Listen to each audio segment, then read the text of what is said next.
This podcast is sponsored by nobody. Hey dudes, welcome to Splat from the Past, the only 80s themed horror and sci-fi show where things can get totally radical. Now, I am so excited for today's show because a lot of you out there may or may not know I am a huge Three Stooges fan. And I'm going to have my first ever Three Stooges deep dive today with Geoff Dale. Geoff wrote a book about Larry Fine years ago called The Fine Art of Boxing, No Stooge in the Ring, and now he has a book out about Shem Howard, Much More Than a Stooge. And it's going to be a great talk today. I can't wait. I don't get to talk about Three Stooges that much, and it's a big part of my life since I was a kid, and I'm going to be so happy talking about this, and it's going to be awesome. But I gotta tell you, I am pretty friggin' sad today because we lost Joe Flaherty, a legend in comedy, one of the best cast members of SCTV, notwithstanding John Candy and Marty Short and all the others.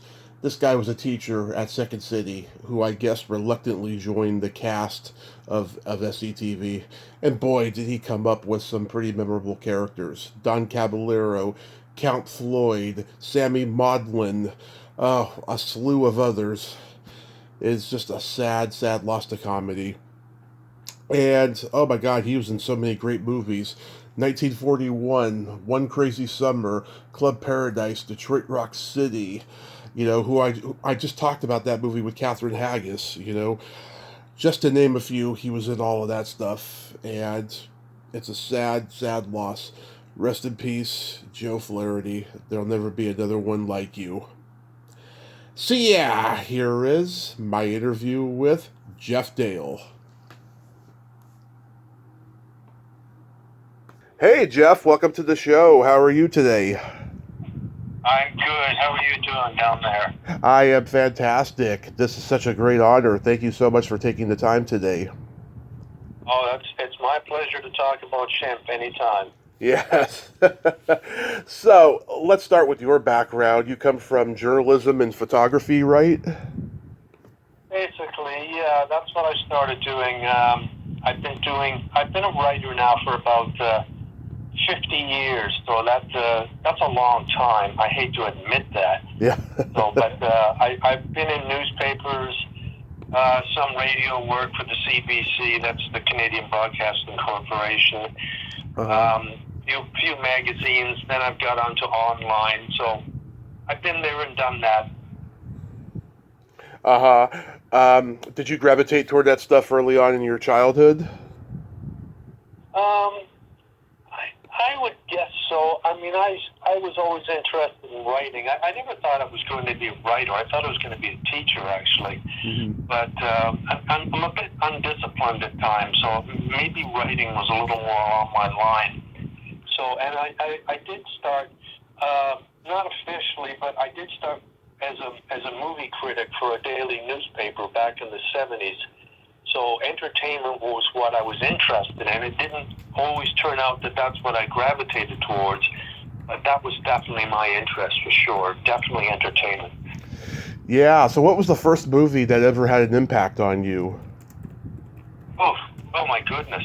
Well, if you're talking about actually as a movie viewer, because I was a big fan since I was a kid, mm-hmm. When we moved from England to Canada, I remember one of the first movies I ever saw was Kismet, of all things. Vic Damone, I think, was in Kismet. It was the music of Borodin. So classical music turned into popular sort of Broadway-style music. That sort of thing, and the typical stuff back then, Ben-Hur back in 1959, movies of that nature. So I got to see as much as I was allowed to see, and I got my fill of B-grade science fiction flicks, too. So that's another one of my passions. Love some of the old horror movies for sure. Oh yeah, that's all what I'm into as well.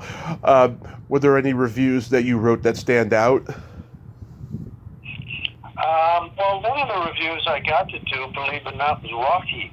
Oh yeah. The first of Stallone's films. So they put me on to a lot of crap to start. I think I wanted to see if I could sit through a really bad movie and just, not give it up. So I saw my sort of fill of, let's say, light porno films, not pornography, but kind of along that line at one of the lesser theaters in the city. And finally, they got me onto some good films, and that was enjoyable. And I enjoyed it. I didn't become a film critic like a Roger Ebert or Gene Siskel, but that's been one of my passions in life. And Hard Day's Night, by the way, I never got to review it, but that was one of my favorites back in the 60s. Love that film.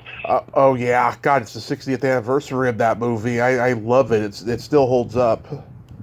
Oh, absolutely. And enjoyed Help, which came up the next year, too.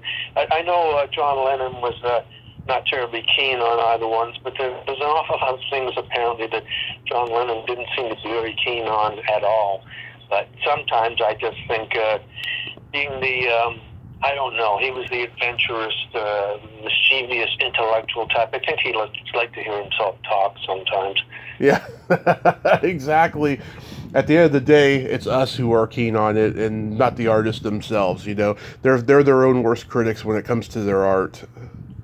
Well, that's true, too, because quite frankly, as a writer, I mean, if you were to ask me what kind of things I've enjoyed or what kind of things I've done well as a writer, we'd have blank air for a few minutes because I'm my own worst critic. Mm-hmm. No, I mean, I would have liked to have done an even better job with Shem Power, but it was a tough topic. It was one of my favorites. It's I guess if you could pick anything over all the years, it may end up being my major claim to fame.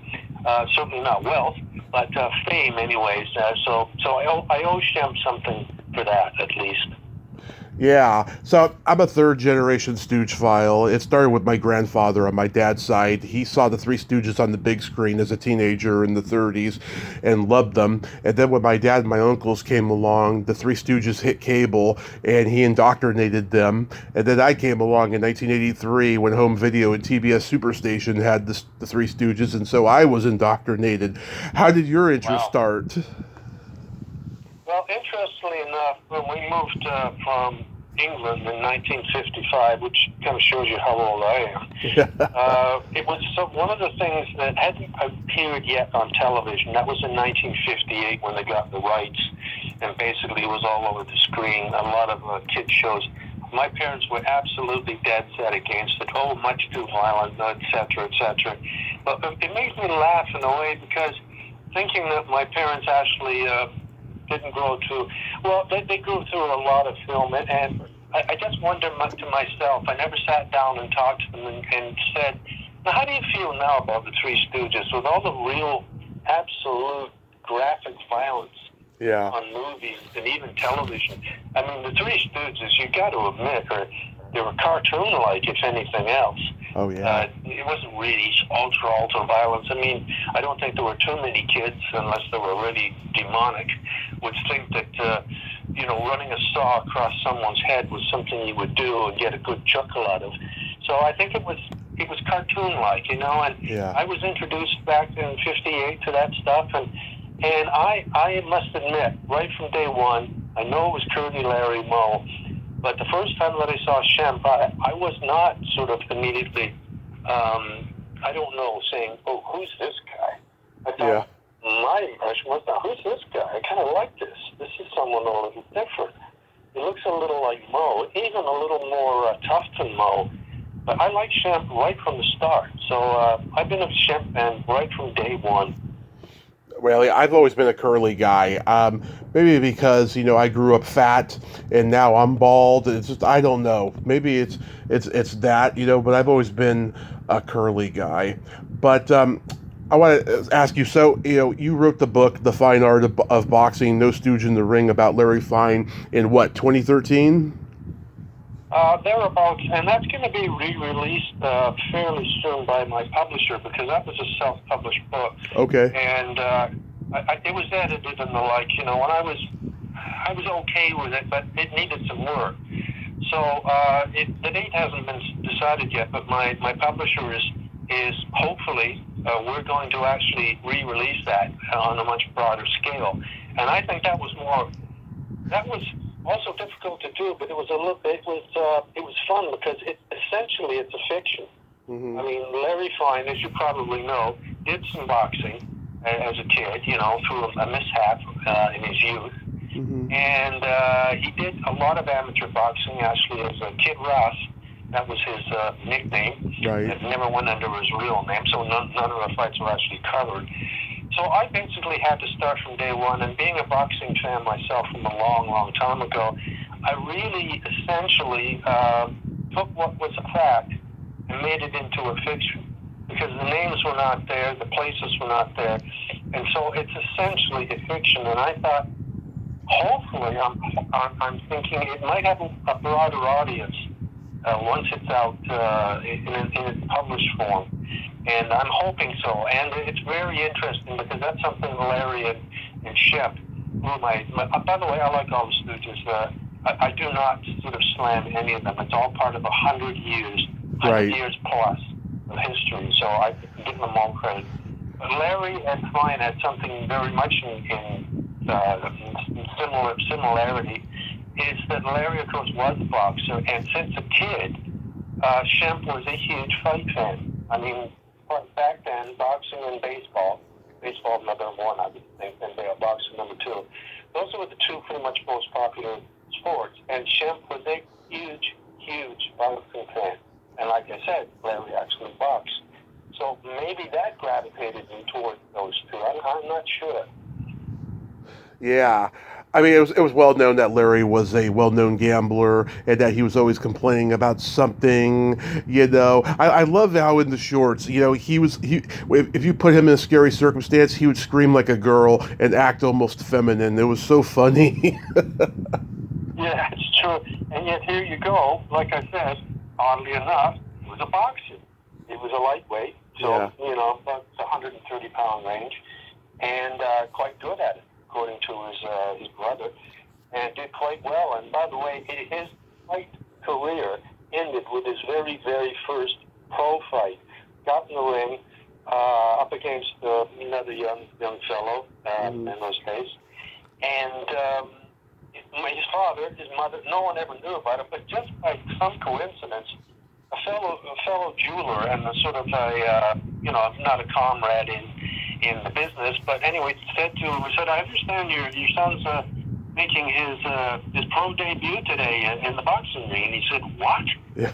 So anyway, to make a long story short, he got off, he didn't have a car, ran over as fast as he could to the arena, and it was just at the end of the fight, Larry's hand was being risen in victory, and in bounds into the ring, his father grabs Larry by the ear and drags him out. So that ends the career of Larry Fine as a boxer. But when people get my book, I hope in a much larger audience this time, we'll have some fun with it. Because, I basically went through what I knew about boxing and what I liked about it, strangely enough. Maybe the violence in the Stooges was a bit of a parallel there, that I like boxing so much. Anyway, when that comes out, I'll let people know. But as for Shemp, he never got into the ring to actually fight, but he was in a pretty physical profession, and he was a huge fan, and he did a lot of films with former boxers. So that's another thing that sort of stands out for Shemp. Another reason I like him so much. Yeah. So how long did it take to write Much More Than a Stooge? Well, actually, this is strange because it shouldn't have taken this long, but as my life has been over the years, instead of doing something which I thought was going to take maybe 4 years, because there was a lot of work involved, I managed to come down with a various amount of ailments and ended up in the hospital. 4 operations, got diagnosed with an arrhythmia. And in one case, and someone else did a podcast on this not too long ago, basically I'm apparently a guy who almost died for my craft, because in 2022 I got called back to the hospital after an operation, plunked down on one of the beds, and I started to feel really strange, and apparently I was dying. I was dying of sepsis. Didn't know this, and a team of very talented medics in the emergency ward got busy, and I started the journey, and I saw the bright light and the soft features, and very, very strange. And all of a sudden, I heard this voice. Well, I heard the first voice was, "Oh, his blood pressure is 50/40. That's not too good." And then the next words I heard, probably seconds or maybe minutes later, was, "You got him." Yeah. The first thing I did, 2 weeks later, after recovering from a near fatal bout with sepsis, I was back home watching Three Stooges feverishly, calling more and more people, and changing direction. So in all, it ended up taking approximately almost 10 years. Wow. And I look at it and say, this isn't. To me, this isn't the finished product from a decade of work. It's a decade of being ill and recovering and getting back to it. But, and so in one respect, other than the great medical people of Woodstock, Ontario, and Canada, I owe my life to Shem Howard in a way. So I'm kind of happy to be talking to you today. That is amazing, I mean, as I sent you my bio, and see what I've survived and stuff, I have to commend you. That is really, really awesome. Was it difficult finding archives and people who knew him? It was. I did initially, very early in the game, I got down to Los Angeles and interviewed face-to-face in a restaurant his first granddaughter, Jill. Great. She gave me some good information. And fortunately, not in person, but by phone when I got back, I got to also talk with and communicate with Shem's daughter-in-law, Jerry. Jerry was married to Shem and his wife's, Gertrude, his wife's son, Mort. Anyway, and I also interviewed Sandy. She's the second granddaughter. So I got some good family stuff, which I think was pretty important, because I didn't want to just rattle off films he's done as a performer. I wanted to get some of the family life, and I think that paid off. I talked to a lot of historians. I talked to when I was in Beverly Hills, I went to the movie. The film museum, got a lot of background information, read countless amounts of books. And one of the key reasons, and quite frankly, my goal in writing this book was the history of the Three Stooges started in 1923 because Ted Healy wanted to get together some Stooges to accompany him and his first wife in the Vaudeville Act. And the first two up front were his childhood friend Mo, and Mo's older brother, Shem.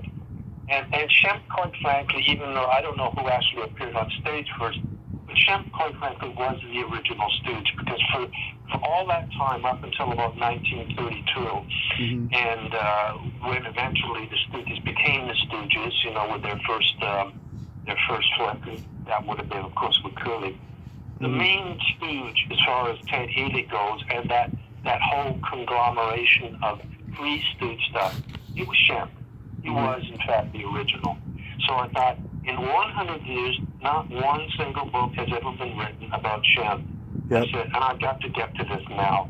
I mean, I have to write this. And I started writing, and lo and behold, you're up in Canada, I get contacted by an American publisher, which was great. I thought that this is wonderful. Love the American dollar. It's more valuable than ours, so gotta love it. And love the States, because that's responsible for creating Three Stooges. So there I was, away writing the first book on Shem Howard. And like I said, it's been tough, but it's been a lot of fun. It's just been a lot of fun, and I hope people get the same kind of feeling from it. And like I said to you, like as you in the Curly camp, I don't consider myself part of the Shem camp or the Curly camp, because I like both of them. Yeah. You put on whatever Three Stooges, and I mean, I'm old enough, or was young enough back in the 50s to go to the theater and to see the feature films that Mo had always wanted to make. Back, the 5 or 6 films there were. Of course, with his original Stooge Larry, and then Curly Joe DeRita. Yeah. And, I know it's not probably what the connoisseur fan would want to see, but you know something? It's part of the history, and it's a valuable part, just like Joe Besser was. It all provides a very strong link to a great period in entertainment history. The Stooges are here now, and as far as I'm concerned, they're going to be here long after I'm gone. Oh, yes. They're going to be around forever. I can tell you that much. Yeah, I love Have Rocket Will Travel. That's my favorite of the theatrical full-length Three Stooge movies with Curly Joe. Yeah. That was kind of fun, more for me, I was about 8 years old, so, I wasn't exactly what you call it. I wasn't a movie critic yet. Mm-hmm. I wasn't to decide whether this is one of my favorite Martin Scorsese films or anything, but it was fun, and I got a chuckle out of it. And have I seen it since then? Only once, but I have seen it because, like I said, it's part of history, and Shemp to me is part of that history, and I'm kind of glad, happy, and I hope people are happy with what they've seen so far. I hope they're happy with what I produce, because it's there, it's out there. Shemp is finally out there. He's got his book. I read the Amazon sample. I love the anecdote you give about Bob Gale wanting a Shemp Chimp in Back to the Future. Now, that's my favorite movie of all time. I can give you about 95 anecdotes about that movie, and that's one of them. I was very impressed that you were able to put that in the book. Yeah, it was fun because both the two Bobs, him and the director, were like huge Shemp fans. Yeah. And they were convinced, it's got to be Shemp the Chimp. And then there was the argument about chimps and orangutans and all that. And but anyway, then they did this other short semi-documentary, not those two, and it basically went through all the business of the Shemp. And he said it's the first time. He said it's the most time that we've seen Shemp the Chimp mentioned anywhere on any film, and we were kind of pleased with that. And I was kind of pleased to find it, and the people I found. In who I interviewed that really love Shemp. I mean, it's great. I mean, I got to talk to I went down to see Penn and Teller, and Penn Jillette, a huge Shemp fan. Yeah. He was to the point. He got to the point. It wasn't a great long interview, but he loved him. He says, "You show me some Shemp, and I'm happy." I love it. And we can't leave out Sam Raimi. He did the fake Shemp zombies in the Evil Dead movies. Oh, absolutely. I mean, talk about famous. The first of those flicks of that particular franchise, at the end credits, there were 13 fake Shemps listed. And I thought that was great. I thought that was wonderful. I didn't get a chance to talk to him because everybody and their mother and father have talked to him since those movies came out. However, I talked to people, Robert Klein. Big stand-up comic from the 70s and 80s, Of course. Loves Shemp. And Gilbert Gottfried, very sadly enough, because it was not only a few months later after I talked to him that he passed away, which was too bad. Another big Shemp fan, but loved the Stooges, Yeah. Anything. He said to me, Shemp, Howard, and Lon Chaney in a movie. I mean, has that not got to be the greatest film ever made? Yeah.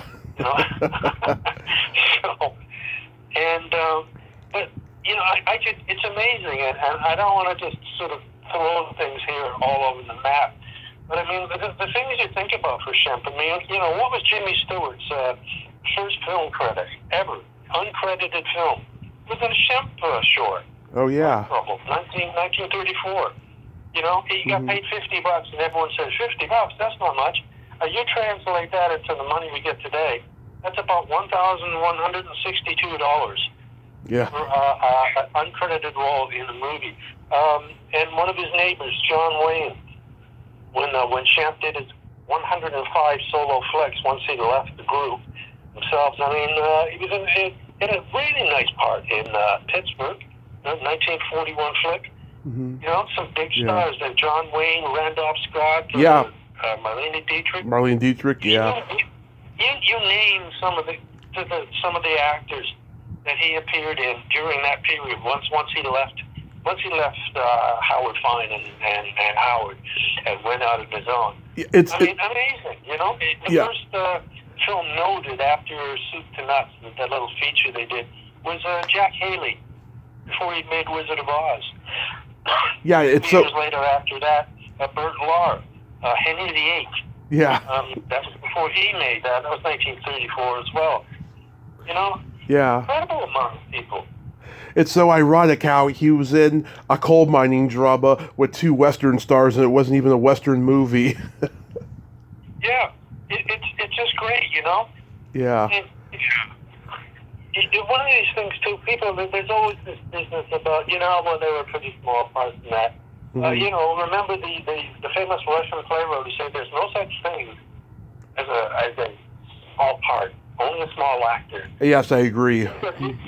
You take a look at what Champ would do sometimes with one line in the film. Yeah. There was a film they made called Behind Prison Gates in 1939. Brian Donlevy was the star. I mean, Champ had sort of basically, he was the guy who served up the food. He had one line, but it was just tremendous. I mean, it said it all about how disgusting and pitiful it was to be a prisoner. Basically, Don Levy starts to complain about the food and how bad it is. And Champ slops this on his plate and says, look, I don't cook the stuff. I just serve it up. Yeah. He walked away. And I thought, okay, I remember that line, you know. But he was in movies with the Dead Hand Kids. He actually made a flick. He had a little bit of a part. What's his name now? Who's the lead with at not Hunts Hall? He was in flicks with him. Leo Gorcey. Yeah. Yeah, not a very big part, but and again, you know, it has some fisticuffs involved. So, fight game. He appeared in 3 films with Billy Gilbert and former light heavyweight champion of the world, Slapsy Maxie Rosenblum. Yeah, Slapsy Maxie. It's just astonishing. And then you know, and this is probably not one of the worst, but not a particularly good film. Once the code came out, basically keeping an eye on the naughtiness and the sexiness of films. Once the code was out, he appeared in this film called Convention Girl. And not a comedic role, completely straight role. He's basically a small-town racketeer. Dan Higgins, I think, was the name. He was an extortionist. He was a guy who tried to kill his partner in crime. And it was great. I watched it. Not a good movie, but the best part of watching this particular film, Convention Girl, was watching when Champ came on. Dressed up nicely, smoking a cigarette, carrying a gun in his pocket, and it was a complete straight role. And you say to yourself, why didn't a couple more directors and producers decide to put him in a straight role? Because he could do it. So, there you go. Yeah, wow. So, let's see, he was in one of my favorite Abbott and Costello movies, Buck Privates. That's a comedy classic. I just love that movie. Did he like working with those guys? He did. And there's of course the rumor that circulates, and it circulates even more now that the online, the internet world is with us. That Abbott really loved him. Abbott said he was one of the greats. It's too bad he made all those crappy shorts for Columbia. Yeah, was his comment. There was all these comments though that apparently that Costello, I couldn't stand him. He thought he was always trying to steal his lines and that. Yeah. That's not true. I mean, there was probably some personal, professional jealousies amongst everyone worked with back then, and probably still to the day. No, they did not dislike each other. In fact, the big parties that he and Shemp and his wife, Babe, her real name was Gertrude, of course. Yeah. They used to hold almost on a weekly basis. Costello used to show up with his wife, sometimes with one of the kids. Loved it. They were good friends. They liked each other, and he was in 5 films with Abbott and Costello. So if he didn't like Abbott and Costello, and if he had any say over, then why did he say well, I don't like this Shemp Howard. He's always trying to steal my lines. I don't want it in. It didn't happen. He liked Shemp. So did Abbott, and he continued to appear.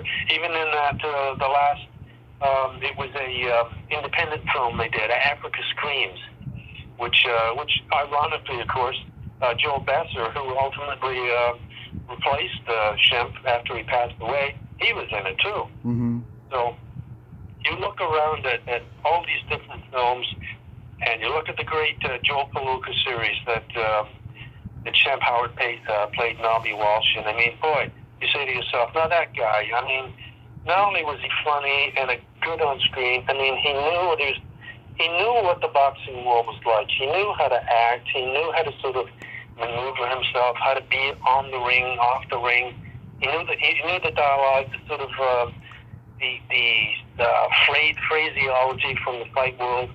Great fun. I could watch those movies over and over again. Punch and Beauty, The Coats on You, all of them. You name them, I'll watch them again. Yeah, he was even in one of the Thin Man movies with William Powell. Yeah, another Thin Man, and it's a killer. Yeah. He has an uncredited role right towards the end as Wacky. And it's about a bunch of kids they had to take to a kids' party. And I'll tell you, William Powell was a great star. I mean, good dramatic actor. He had this suave, debonair, quick-wittedness about him. But William Powell, at that part where Shemp is running around the set, mm-hmm. with a lot of ad-libbing added to that, I'm absolutely certain of. I mean, Powell was kind of speechless. It was just watching Shemp go at it. And it was as funny as hell. I mean, no credit. He was in another one, too. He was in another Charlie Chan flick. Oh, yeah. Sidney Toler. I mean, he did the same thing. He got up there, he was in a police lineup, and, he just basically let loose. Uncredited role, and you could see when they panned the cops and Charlie Chan sitting there, they were all grinning ear to ear. As Shemp just launched into this little shtick he was doing. He was posing as a faker. Yeah. I mean as an Indian faker, not as any faker. And funny, absolutely funny. I mean, and like you said, he appears in westerns that aren't westerns. He appears any western. The Bank Dick. The Bank Dick with W.C. Fields. Yeah, I mean, that's the film that Roger Ebert, the Pulitzer-winning critic, said was, in his opinion, W.C. Fields' greatest film. Yeah. And Shemp had a major role in it. There's all kinds of debate, by the way, about how much of Shemp's funniness was cut out of it, and you can, I just tell people, read the book. You'll find out. Yeah. He also worked with the Andrews sisters, a lot of stuff in between, taking a break from the Stooges. Now, I want to ask you, like, when he was asked to come back, was he reluctant? Yes, he was. Mm-hmm. He did not want to do it. Not because of it was with family and it was with something he was familiar with. It's because he was doing quite well.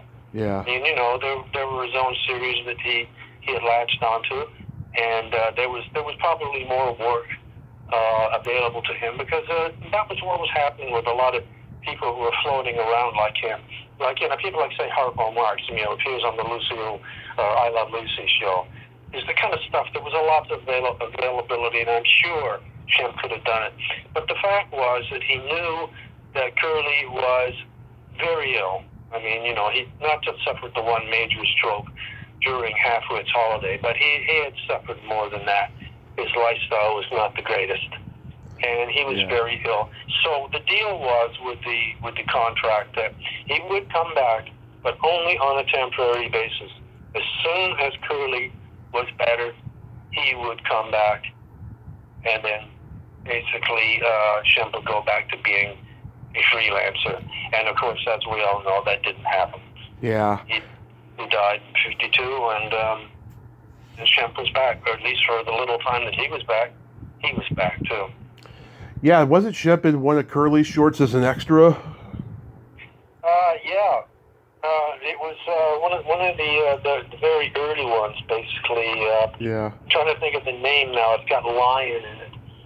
They were on a train, and essentially they were running up and down the train, and they see this guy with his cap over his head, and basically snoring away. And of course, it was Curly.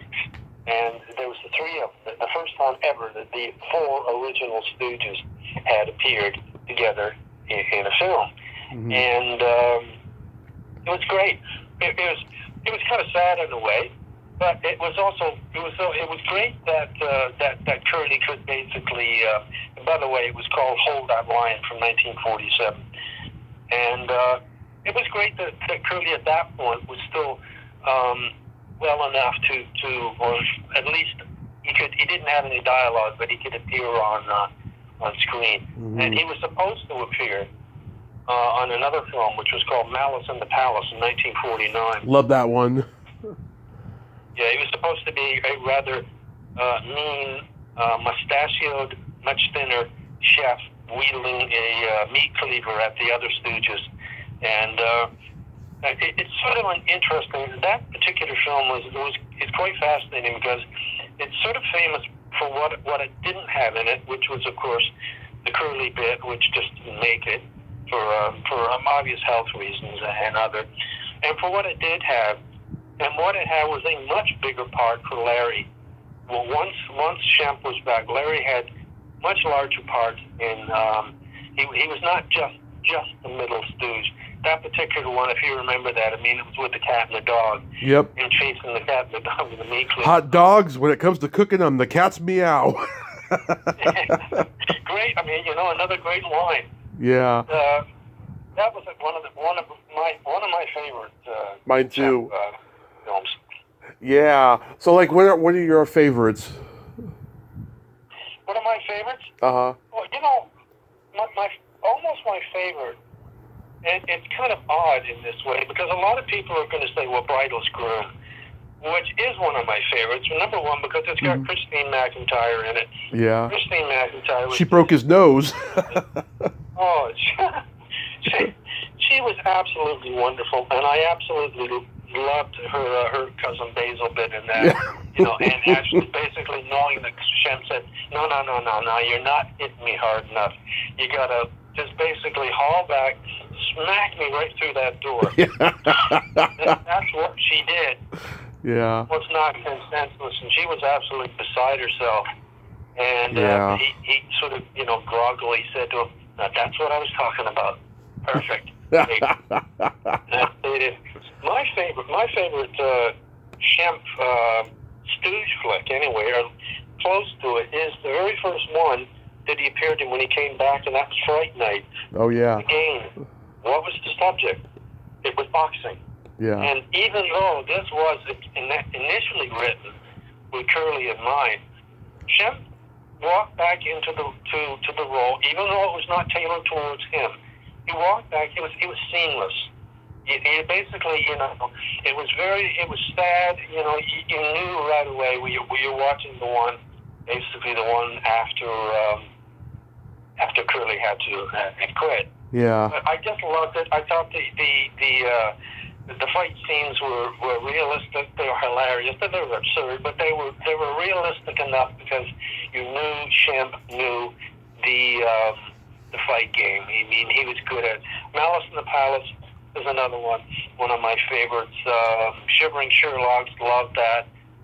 I could go through dozens of them, and there's so many here that I had in front of me of these films of his that I would have to think to myself, oh no, what was that about? I'm gonna have to see that again. The Gold Raiders was not one of my favorites, but it's a strange one because that was a western feature. Yeah. And that was, I guess, their first feature that they were really in together as the Stooges. And it wasn't a great film, but it had its moments. It was fun to watch. Yeah. And My favorites are like Brideless Groom, Malice in the Palace, Sing a Song of Sixpence, Pardon Oh, My Clutch, which has two different versions. One has Emil Sitka and one doesn't. I prefer the one without him because I thought his character was just so meaningless, playing that salesman, that fake salesman that ended up being a mental patient. I don't know why they even did that because all it is about them trying to get Shemp on a fishing trip to get him away from whatever health problems he's having. exactly. That's interesting, and I'm not going to say much about this because this is not universally, but very, very, a large majority of people say it's the worst Stooge film ever made, and that's Cuckoo on a Choo Choo. I suggest that people watch that just for the surrealistic value of it.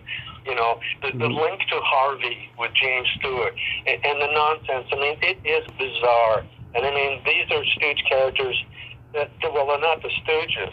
I mean, they're just not. I mean, Shemp's in love with a massive bird, just like with Harvey, and Larry runs around in a T-shirt like he was some sort of I don't know, some sort of a Marlon Brando character, and Mo is the detective, and it's the strangest thing on the planet.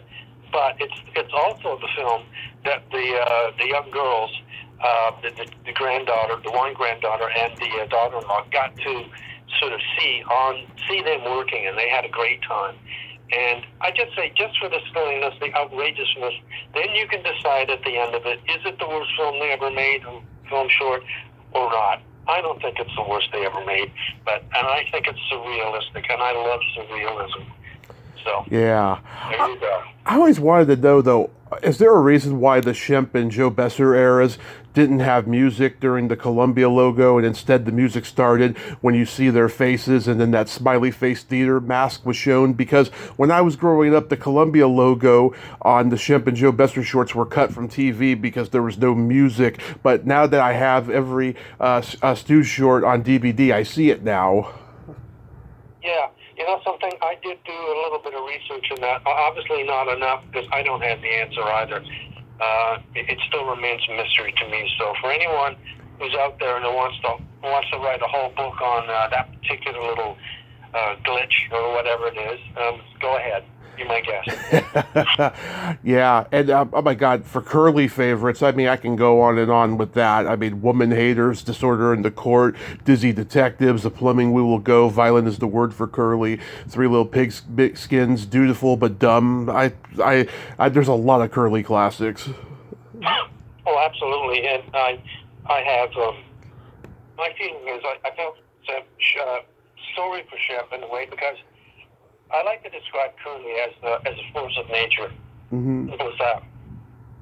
I mean, whether you think he's the best or not, and I can see why people do.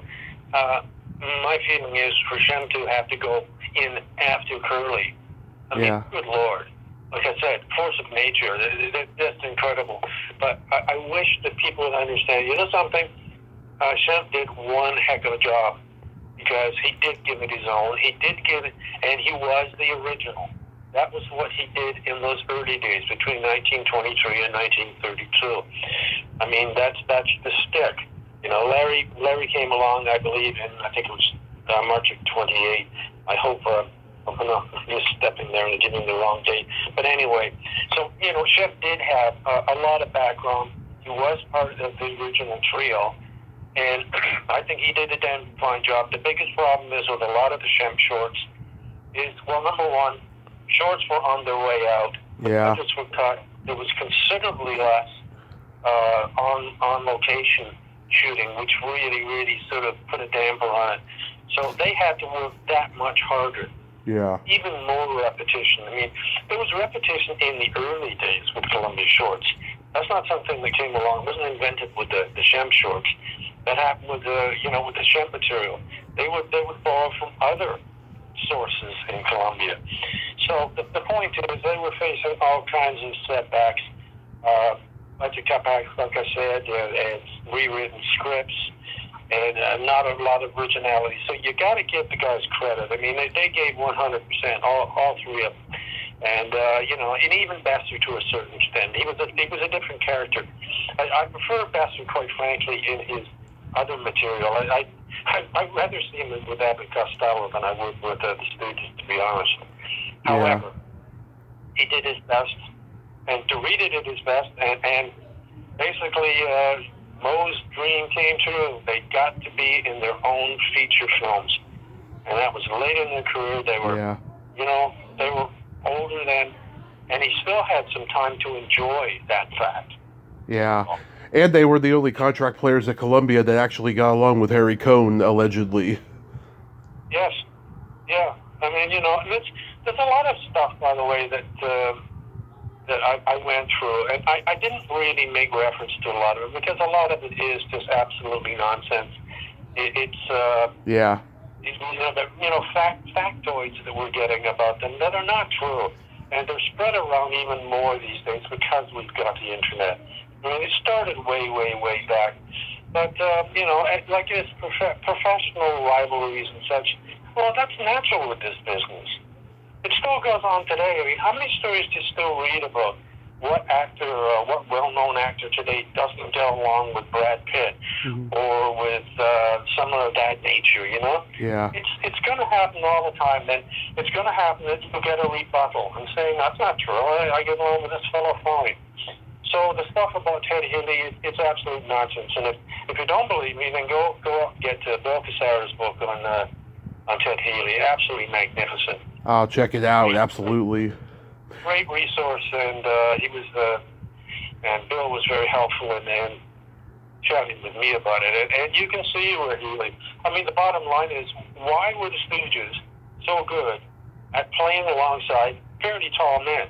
Yeah. Healy was close to 6 foot tall. Jimmy Stewart was over 6 foot. John Wayne was over 6 foot. Yeah. Well, okay, that's the reason. It's because they learned from Ted Healy. He was the main star. He was the big, big star. He was the superstar of the day. So, and the Stooges learned very, very well from them. So maybe they had some professional disagreements or whatever. Maybe they had some own personal problems. He had his own, but he was a master. Shemp said, and I quote him in that somewhere, he's the funniest person I ever ran into. Simple as that. Yeah. And Shemp learned his lesson, and I think it's a great Stooge. I think the Shemp era, something I can watch, time and time again. If anyone wants to watch I don't know, Dopey Dicks with me or Love at First Bite, I'm up for it any time of the day. But like you say, and quite frankly, I loved the very first through the Women's Haters Club because they weren't themselves. They had different names, but I really loved that. The music, one of those music novelties that were very, very few of them. It's fantastic. Well, heck of a good job. They did. It's so crazy to think it's 90 years old now, but it holds up. I mean, God, the whole misogynistic thing though of the woman haters though. I'm surprised no one's been up in arms about that in this cancel culture that we're living in now. But it holds up. It's one of the greatest shorts ever. And I'm curious when Shemp passed. I mean, was it expected? I mean, was he already having health problems? No. There is a rumor spread around, and I checked it out with his family, that he had suffered a minor stroke in 1951. No, they did not know of it. They don't know of any health records, and I could not find anything. So that does get brought up many, many times on the internet. I find no actual physical proof. If someone can find something from the hospital, which I did not, about him being admitted to hospital for symptoms of a minor stroke, well then great. But I did not find it. And he really wasn't, other than the parties they held at the house, I mean, he wasn't what I would call a real boozer. And he did have the occasional cigars. Nobody liked cigars. He was known for that. And he also smoked Shecky Green, by the way, whom I talked to a couple of years before he died. Yep. Who used to remember going over to the house. He said he used to remember Shemp standing up against the wall looking really dapper. He'd have on a three-piece suit. He'd have not one of his famous cigars, but he'd have a cigarette in a cigarette holder. He said, I was just expecting him, as soon as the moment he talked, to speak with an English accent. He looked that dapper. And that's something, Jackie had always wanted, wished kind of that he'd been able to appear with Chimp, but that never occurred, sadly. But I don't know. No, he was not in bad health. And 60 back then, I guess, might have been considered. Well, he's getting on in years. And nowadays, when we've got people living into their hundreds, well, 102, 103, and that sort of thing, we don't think of it so much young. And since I'm 73, I consider 60 a kid. I didn't want to die as a young kid. So who knows? He died, and it was, according to the sources, and not what was initially put in the newspaper, it was not a heart attack. It was a cerebral hemorrhage, and he was dead on arrival, I believe, at the hospital. He just slumped over. He was in the middle of telling a joke. He had just lit up a cigar, and he hadn't gotten to the punchline, and he collapsed into the lap of one of his two buddies there, and that was it. At the end, off to the hospital, they go to see if they could do anything, and sadly they could not. That was the end of Chimp at 60. Made it 12 years longer than Curly, who was only 48, which is horribly sad, and we all know that Curly was not well when he died. Yeah. So it's sad, and Larry made it into his early 70s, I think 72 or so, and Mo was a little older, into his later 70s, and he was, of course, I believe it was lung cancer. And the last two Stooges made it into their 80s. And I believe Curly Joe Rita was the oldest bunch. Wow. What did you think of the Three Stooges cartoon in the 60s? I watched it occasionally. I wasn't really what you would call a huge fan. Let's put it this way, I was not a regular viewer. I did turn it on occasionally. My dad didn't like it either, yeah. It wasn't funny to me. I thought the writing, because initially, this is the funny thing. The Three Stooges did not start off as a kids act. Yeah. They were backups. They were medians, Stooges, whatever, to Ted Healy, and they were basically, they appeared on Broadway, Yeah. A Night in Venice and A Night in Spain, in musical numbers. They were an adults act. They were not sort of meant as kids. But when the 50s, when they started appearing on drive-in movies, all of a sudden there were a lot of kids watching them, and of course their parents could watch them as younger adults. So in so much as an answer to your question, I was not what you call a big fan of the cartoons, but it's part of the history of the game. So I'm not gonna slam it. It's just not my cup of tea. I interviewed Margaret Carey, who of course was the model for Tinkerbell for the original Peter Pan, and she did female voices for the Three Stooges cartoon. And she told me, it was kind of sad. Larry was not remembering his lines. He was very dementia-addled, and it wasn't a happy experience. But she loved those guys, she said. Yeah, it was, and that's why I say I can't say anything against them, because it is part of the history, and I think it's an important part.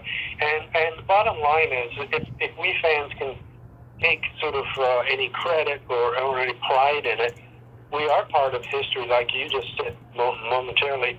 It's going to go on forever. I just don't see it ending. I just do not see it ending. I don't see it either. Did you ever see Stooge Mania? Stooge Mania? Yeah. Not too familiar with that. Can you elaborate a little more on that? Of course. 1986 movie. Josh Mostel plays this guy who's obsessed with the Three Stooges. Yes. Everywhere he goes. Oh, that was the name. Yes.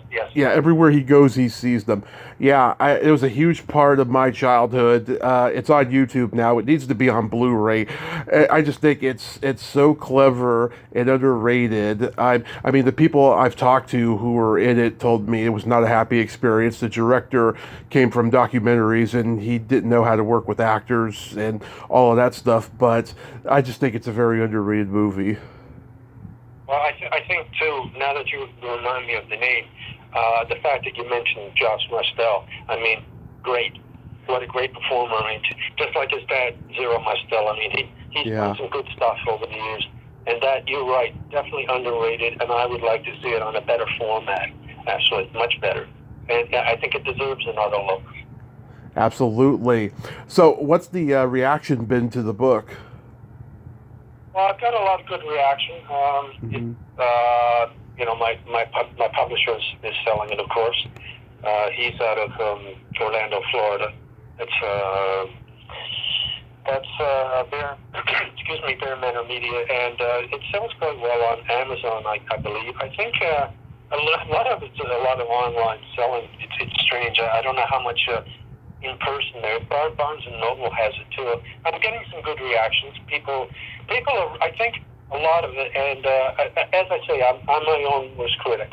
Yeah. I'm just dreadful. So don't ask me, because I would start telling you things that I missed and things that I should have said. And then I have to say to myself, well, I almost died from sepsis, so I guess the fact that I made it enough to write the book is okay. I've got some good comments, and I'm very happy. I'd like to see even more people. The goal for me, actually, and you know what it's like in this business. I've been doing this for half a century now. Mm-hmm. Never going to get rich. I'm still working, probably working till the day I die. My goal in writing this was I just wanted to get the book out there because it's never been done. There is another book on ship coming out in October, by the way. I don't have the name of the author offhand. Oh, yeah. I actually heard an interview with him recently, in the last week or so, and your book hadn't come out yet. He says there's no book ever written by Shemp, and I'm thinking, oh, he's going to be pretty pissed, and he probably was. Yeah.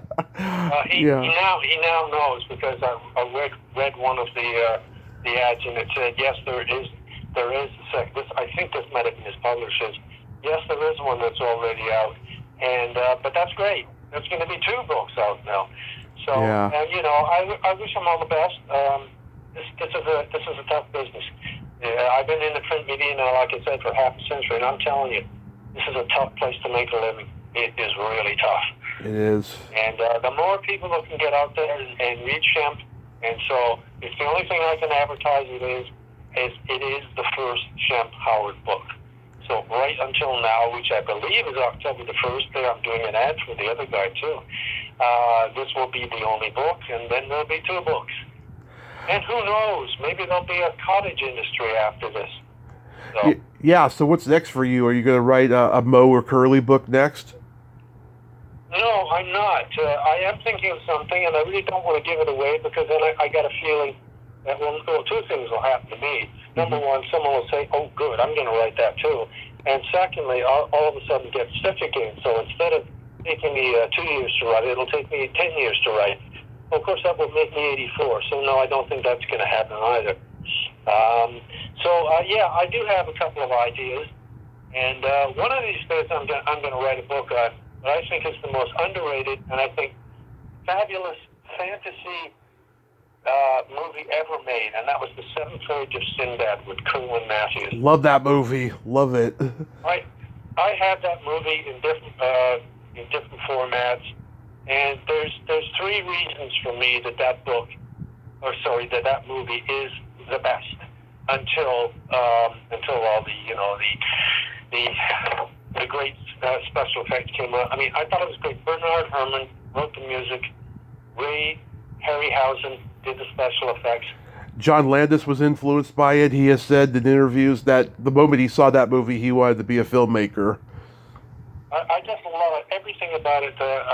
Kerwin Matthews was so underrated. It was too bad that guys like Burt Lancaster were making films of that nature as well, because he really was good. And some of it was a classic movie. I have that. I watch every time I'm feeling depressed, which is quite often. The writers do get depressed an awful lot. I do one of 2 things. I get one of my Stooge shorts, and I basically use them like they used to be used in the old days as an intro to a feature film. And the feature film, which means I probably watch it about 100 times, is quite often Seventh Voyage of Sinbad. And if I can't put my hands on it right then, I go for Mysterious Island, the original. Mm-hmm. And the lead actor in that Michael Craig is Yeah. still alive at 94 years old. Wow. You better get him quickly. Yeah, absolutely. But if I get a chance to write that, I don't know. I don't think there's any other book written on Seven Forge of Sinbad, but I would love to because I really think it deserves people. Because I tell you what, every time I watch that film, the minute those few opening chords from the overture from Bernard Herrmann start, I get goosebumps. I interviewed Kurt Christian from the sequels. Oh, really? Yeah. Very nice guy. He takes pride in being associated with the two movies, playing two different characters. Okay, what characters were those? Okay, so in the Golden Voyage of Sinbad, he plays Haran, and then in what's the other one? Sinbad and the Eye of the Tiger. He's Rafi. He's what's her name's lackey in that one. Right. Okay, interesting. I'll have to look for that. That's I like those other two movies too. You know, I'm certainly not downgrading them. It's just that the Seven Voyage is the one that does it for me every time. Absolutely. Well, Geoff, I thank you so much for coming on today, and I'm so glad that you're chronicling this history of the Three Stooges because, like you said, and like I said, they're going to be around forever. So, you're doing a real service to all the Stooge files out there. So, thank you so much. And I thank you for having me. It's been great, great chatting with you, and all the best digging up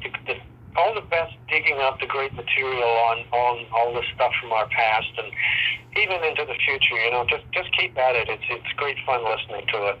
Always. All right. Have a great day.